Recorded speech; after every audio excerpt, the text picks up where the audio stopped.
예수님의 부활은 이 세상 자연 질서에는 없는 일입니다. 역사 속에 죽음을 이긴 사람, 사망의 권세를 이긴 사람은 아무도 없기 때문이지요. 우리 주님께서는 우리의 죄를 대신 짊어지시고 십자가에 피 흘려 돌아가신 후에 죄와 사망의 권세를 이기시고 부활하셨습니다. 부활의 첫 열매가 되셨습니다. 이 부활의 아침 하나님을 예배하는 우리 모두의 삶 가운데 부활하신 주님의 은혜와 그 생명의 능력이 가득 임하기를 원합니다. 십자가는 실패가 아니에요. 십자가는 부활의 영광에 이르는 문입니다. 이 십자가 없이는 부활의 영광에 참여할 수 없어요. 또 부활의 영광에 이르지 못하는 십자가는 그저 고난에 불과합니다. 이 기독교 신앙의 기초는 어디 있느냐? 부활에 있어요. 부활 신앙이 빠지면 기독교 신앙은 무너집니다. 기초가 무너지면 다 무너지잖아요. 이 없으면 잇몸으로 산다 말씀하지만 잇몸이 무너지면 이를 심는 게 굉장히 어렵다고 그래요. 기초가 무너지면 다 무너지는 거잖아요. 부활이 없다면 우리의 모든 믿음은 다 헛것이 되고 맙니다. 우리 중에 부활에 대해서 오해를 하는 분이 계세요. 어떤 우리의 상식과 우리의 인간의 인식의 수준에 맞추어서 부활을 인식하려는 분이 있습니다. 그러면 부활 신앙은 성경적인 신앙이 아니라 아주 부활 신앙이 자신의 인식의 수준 안에서 희석이 되고 말지요. 오늘 부활 신앙을 이야기할 때 어떤 사람들은 예수님께서 몸으로 부활하셨을 리가 없다. 그래서 예수님의 가르치심, 예수님의 정신을 우리가 계승하는 것이 부활신앙이라고 주장하는 사람들이 있어요. 그건 자신의 인식 속에, 인식의 감옥에 갇혀버린 주장입니다. 성경적인 주장일 수 없어요. 바른 믿음일 수 없습니다. 도널드 맥컬로우라고 하는 분이 하찮아진 하나님이라는 책에서 이렇게 말하고 있어요. 나의 목적을 위하여 내가 이용하는 신이나 나의 체험 혹은 나의 이해의 범주에 편안히 잘 맞는 신은 나보다 크지도 않고 나를 죄로부터 구원하거나 나의 예배에 영감을 불어넣거나 내가 힘있게 섬기지 못하게 한다. 내 형태에 맞는 어떤 신도 결코 나를 초월하지도 못하고 진정한 하나님이 되지도 못한다. 나의 인식이라는 감옥의 창살을 걷어차고 나가지 않는 신은 하찮은 신에 불과하다. 나의 이 좁은 인식의 틀 안에, 이 인식의 감옥의 창살 속에 하나님을 가두어 둔다면 그건 바른 하나님에 대한 이해일 수 없다는 것이지요. 예수님은 부활하셨습니다. 영과 육, 몸을 지닌 모습으로 부활하셨습니다. 부활은 실제요, 역사적인 사건이었어요. 예수님께서 부활하신 뒤에 제자들을 찾아오셨습니다. 제자들은 혼비백산 도망갔어요. 누구도 예수님의 부활을 기대하거나 그렇게 부활하셨다고 만들 만한 위인이 되지 못합니다. 그저 안에서부터 문을 걸어 잠그고 우리도 예수님처럼 될까 하여 다 무서워 벌벌 떨고 있는 그 다락방으로 예수님께서 찾아오셨어요. 들어오셨어요. 문이 잠겼는데. 그런데 예수님은 육신을 가진 몸으로 오셨습니다. 제자에게 먹을 것을 좀 달라 말씀하셨어요. 생선을 받아 잡수셨습니다. 이 얘기는 뭐냐 하면 육신으로 부활하셨음을 우리에게 보여주는 거예요. 예수님은 여러 차례 제자들을 찾아가셨어요. 한 번은 갈릴리로 찾아가십니다. 예수님께 받았던 사명 다 잊어버리고 주님께 부름받기 전에 그들이 거했던 그 옛사람의 자리, 갈릴리 바닷가에서 그들이 그물질을 하고 있는 그 자리를 찾아가십니다. 부활하신 주님을 제자들이 찾아가기는커녕 오히려 주님은 부활을 믿지 못하고 무서워하고 낙심한 옛 삶의 자리로 돌아가 버린 제자들을 끊임없이 찾아가서 만나주고 계십니다. 그리고 그 밤에 밤새도록 아무것도 잡지 못한 채 빈 그물에서 허무한 밤을 지샌 제자들에게 찾아가셔서 무엇을 하셨느냐 하면 그 새벽에 바닷가에서 손수 숯불을 지피시고 떡과 생선을 구우셔서 제자들에게 말씀하시기를 와서 조반을 먹으라. 얘들아 밤새도록 얼마나 피곤하고 허무한 밤을 지새웠느냐. 나다. 이리로 와서 추위로 움츠러든 몸을 녹이고 함께 떡을 떼자. 십자가를 지시기 전에 만찬을 베푸신 것처럼 부활하신 후에 또 제자들을 찾아오셔서 만찬을 베푸시는 거예요. 밥을 먹여주시는 거예요. 육으로 부활하신 예수님이심을 우리에게 증거하고 있는 대목입니다. 이 예수님께서 부활하신 후에 잡수셨다는 이 부분에 은혜를 받는 분들이 있으세요. 부활하면 먹는 낙도 없고 천국에 가면 뭐 즐거움도 없을 줄 알았는데 부활하신 주님께서 음식을 잡수셨다 그러는 거예요. 부활은 실제 사건이었습니다. 그러니까 우리가 아무리 예수님의 정신과 가르침을 계승한다고 해도 실제로 부활하신 주님을 믿지 않는다면 그 믿음은 헛것이 된다는 거예요. 하나님을 내 인식의 감옥에 가둬두지 마십시오. 내가 이해하려는 그 차원 아래에 가두어 두려고 하지 마십시오. 하나님은 창조주 하나님이세요. 지금도 천문학자들은 이 우주의 끝이 어디 있는지를 몰라요. 우주 만물을 하나님이 창조하셨는데 이 광활한 우주의 끝이 어딘지를 모릅니다. 하나님은 온 우주 만물을 창조하신 분이세요. 적어도 우주보다는 스케일이 크신 하나님이시지요. 그분은 가장 공의로우신 심판자시고 그리고 우리를 죄와 죽음에서 구원하실 구원자이십니다. 하나님을 모른다 부인하며 떠났던 어거스틴, 이 성경을 하찮은 것으로 그리스의 문학작품보다 한참 떨어지는 것으로 없이 여겼던 그 어거스틴이 회심한 이후에 하나님을 얼마나 사모하고 얼마나 그의 삶 속에서 열정을 다해 이 하나님을 이해하고 많은 신학서적을 썼는지 모릅니다. 신학을 중세 신학을 집대성한 인물이라고 할 수 있는데 기틀을 마련한 거지요. 이 어거스틴이 이런 말을 하거든요. 아이들이 바닷가에서 모래성을 쌓고 있는데 모래성을 쌓다가 옆에 이제 연못이라고 이렇게 파놓습니다. 그리고 이 연못을 무엇으로 채우냐? 이 바닷물을 다 퍼서 이 연못에 채우자 그럽니다. 예. 모래성 쌓다가 옆에 연못에 바닷물 다 채울 수 있습니까? 그거는 뭐 말도 안 되는 거죠. 말도 안 됩니다. 우리가 하나님을 이해한다고 할 때 우리의 이성으로 하나님을 다 이해할 수 있느냐? 눈 감고 코끼리 다리 만지는 것과 같습니다. 우리가 이성을 통해 하나님을 알아야 하지만 우리의 이성 안에 하나님을 다 가두어 둘 수 없다. 왜? 하나님은 우리보다 크신 하나님이세요. 우리는 피조물이고 그분은 창조주시거든요. 인간의 말과 이론과 사상이 아무리 화려하고 대단하다 하더라도 하나님이 우리의 인식 안에서 하찮은 분으로 여겨진다면 우리의 신앙은 기저귀를 찬 아이들보다 더 유치한 신앙의 수준에 머물고 있음을 증명하는 것밖에 되지 않습니다. 예수님은 부활하셨어요. 그 부활은 말씀의 성취였습니다. 오늘 6절 말씀에 보면 천사들이 여인들에게 그 무덤을 찾아온 여인들에게 말씀하기를 그가 여기 계시지 않고 그가 말씀하시던 대로 살아나셨느니라. 와서 그가 누우셨던 것을 보라 말합니다. 부활의 가장 큰 증거는 무엇이냐? 바로 말씀이에요. 말씀하신 대로 살아나셨느니라. 여기 표현은 수동태입니다. 일으킴을 받았다는 거예요. 하나님께 일으킴을 받으셨다. 약속의 말씀대로 하나님께서 예수님을 살리셨다. 하나님은 말씀으로 세상을 창조하셨어요. 그리고 삼위일체 하나님께서 창조 이전부터 함께 하시며 창조의 사역에 동참하셨는데 삼위일체 되신 하나님 중에 성자 하나님께서 말씀이 육신이 되어 이 땅에 메시아로 오셨습니다. 그것이 성육신하신 사건이에요. 그리고 말씀대로 사셨습니다. 그리고 십자가를 지셔서 말씀을 성취하셨고 그리고 사흘 만에 말씀대로 부활하셨습니다. 말씀의 성취자가 되셨어요. 고로 부활은 하나님의 말씀의 성취예요. 부활의 가장 큰 증거는 무엇이냐? 내가 보았느냐 못 보았느냐? 거기 있잖아요.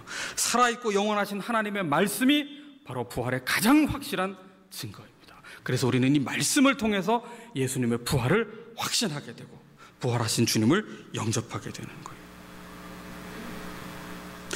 도마가 부활하신 주님을 믿지 못하겠다고 의심할 때 주님 말씀하셨잖아요. 내가 본고로 믿느냐. 이 얘기는 뭐냐 하면 말씀대로 믿는 믿음이 바른 믿음이다. 그런 말씀입니다. 말씀으로 무에서 유를 창조하신 성삼위 하나님께서 맨 처음 세상을 말씀으로 창조하신 후에 보시기 좋았다 말씀하셨습니다. 그런데 그 세상은 오래가지 못했어요. 첫사람 아담과 하와가 하나님께 불순종하기로 선택한 이후에 인류는 죄와 사망의 그늘 아래에서 살게 되었습니다. 예수님의 부활은 이 죄로 타락한 세상을 다시 하나님께서 다스리시는 하나님의 나라로 회복하신 두 번째 창조가 되었어요. 그래서 사도 바울은 죄로 인해 죽음에 이르게 한 첫사람 아담과 대비해서 우리를 영생에 이르게 한 예수 그리스도를 둘째 아담이라고 그렇게 표현하고 있습니다. 로마서 5장 18절에 보면 그런즉 한 범죄로 많은 사람이 정죄에 이른 것 같이 한 의로운 행위로 말미암아 그리스도 십자가와 부활이죠. 많은 사람이 의롭다 하심을 받아 생명 영생에 이르렀느니라 말씀하고 있습니다. 우리가 말씀의 성취인 부활을 믿지 못하면 우리의 신앙은 무덤까지만 이르는 신앙이 될 수밖에 없어요. 아무리 예수님을 사랑해도, 아무리 열심히 신앙생활을 하고 봉사한다고 해도, 아무리 헌신한다고 해도 우리의 신앙이 무덤 앞에까지만 이르는 신앙이 된다면 그것은 종교 생활일 뿐입니다. 지금 여인들이 그랬거든요. 예수님이 십자가를 지실 때 제자들은 다 도망가도 끝까지 있었어요. 아리마대 요셉이 마련한 새 무덤에 예수님을 장사 지냈습니다. 그리고 안식구 첫날 그 무덤을 찾아왔어요. 누워있는 시신을 보려고. 그런데 이 여인들의 믿음은 어디까지예요? 무덤까지의 믿음입니다. 무덤까지의 믿음. 여러분, 우리가 어떤 직분을 가졌든, 내가 목사든 장로든 집사든 권사든, 내가 신앙생활의 연수가 얼마나 오래되었든 몇 대 신앙인이든 그건 천국문에 이를 때 중요한 게 아니에요. 그건 결정적인 사항이 되지 못해요. 하나님께서 내가 너를 알지 못하노라 하면 끝입니다. 천국은 누가 갑니까? 부활하신 주님, 나의 죄를 대신하여 십자가를 지시고 부활하셔서 죄와 사망 권세에서부터 나를 영생에 이르게 하시고 하나님의 자녀 되게 하신 그 부활하신 주님을 나의 주님으로 고백하는 사람이 영생을 얻어 천국 백성이 되는 겁니다. 이거 모르면 아무것도 아니에요. 우리의 인생은 한계가 있습니다. 유한합니다. 우리가 할 수 있는 능력의 한계는 고작 무덤 앞에까지만 유효해요. 아무리 훌륭한 사람, 아무리 탁월한 사람도 죽음 앞에까지만 영향을 끼칠 뿐입니다. 죽음 이후에는 전적으로 무능력해요.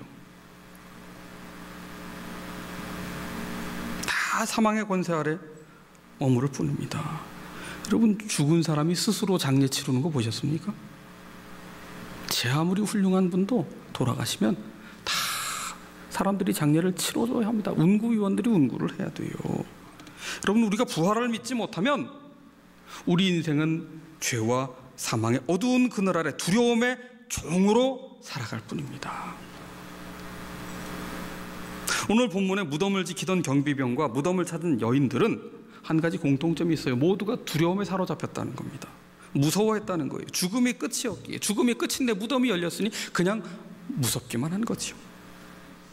그러나 천사를 통하여 들려준 하나님의 말씀으로 이 무서워하던 여인들의 영안이 열리는 거예요. 그가 말씀하시던 대로 살아나셨느니라. 와서 그가 누우셨던 것을 보라. 말씀이 들려질 때 그 말씀의 성취로 이루어진 부활을 여인들이 믿게 되었습니다. 그래서 8절을 보시면 8절 말씀에 그 여자들이 무서움과 큰 기쁨으로 빨리 무덤을 떠나 제자들에게 알리려고 다름질을 했다. 조금 전까지 무서워하던 이 여인들이 제자들에게 다름질을 했다.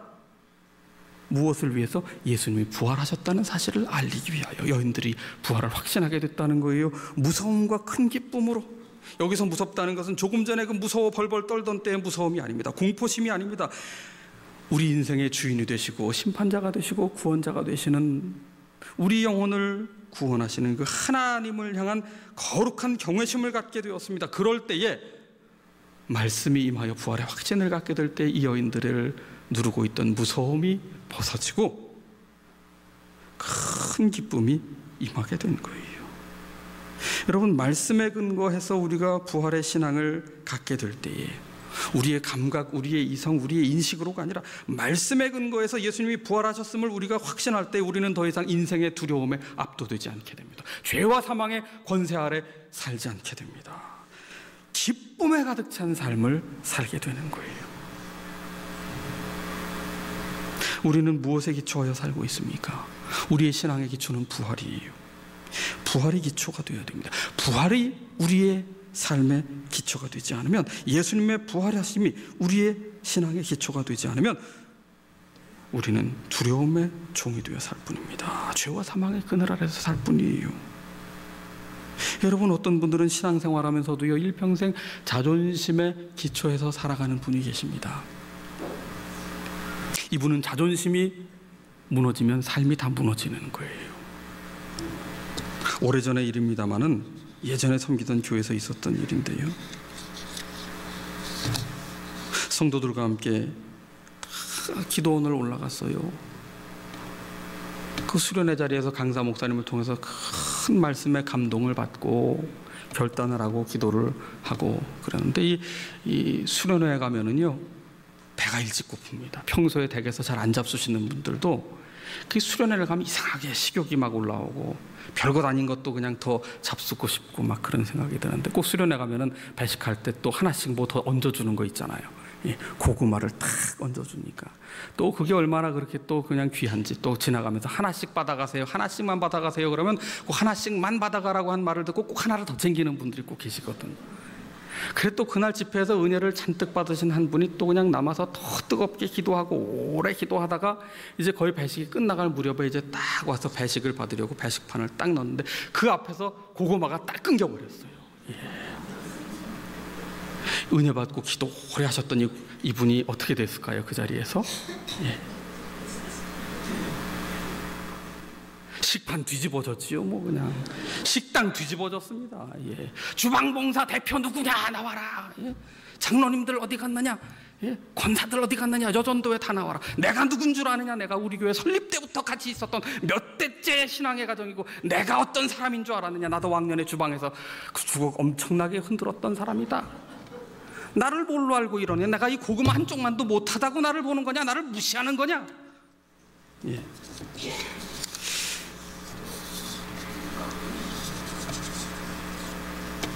가장 기도를 많이 했다고 하는 분입니다.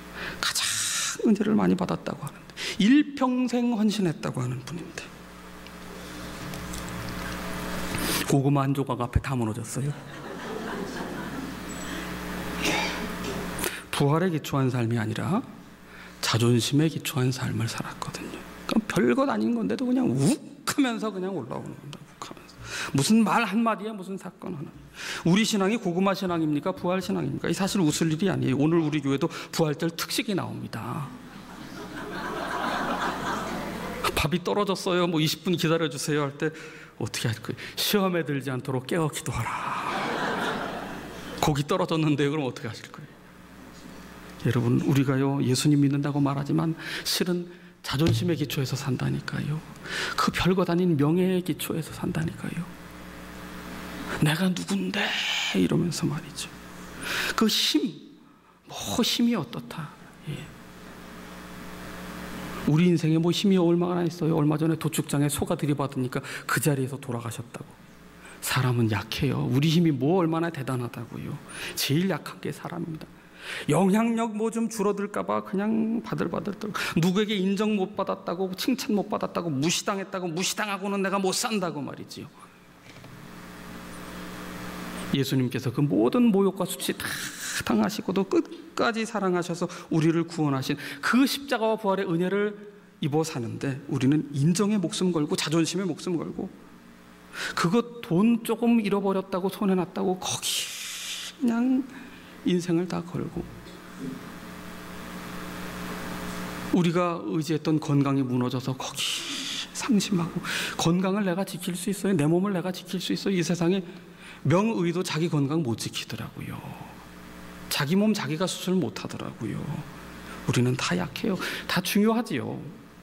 다 중요해요. 건강도 재정도 우리의 삶도 중요하지만 그것이 삶의 기초가 되게 하지는 말아야 됩니다. 기초가 무너지면 삶 전체가 무너져요. 바른 기초 위에 삶을 놓아야 합니다. 모래 위에 성을 쌓으면 안 돼요. 반석 위에, 부활하신 예수 그리스도 위에 우리의 삶을 뿌리 내려야 합니다. 그럼 부활의 주님께서 주시는 기쁨을 빼앗기지 마시기 바랍니다. 부활의 주님께서 말씀 가운데 우리에게 부활을 확신하며 나의 주 나의 하나님이라고 고백하게 될 때에 세상이 줄 수 없는 기쁨, 세상이 빼앗을 수 없는 기쁨을 경험하게 되는 거예요.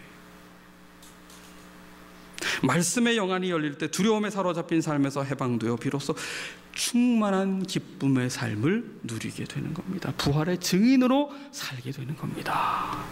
이 부활의 기쁨을 경험하는 복된 부활절이 되기를 바랍니다.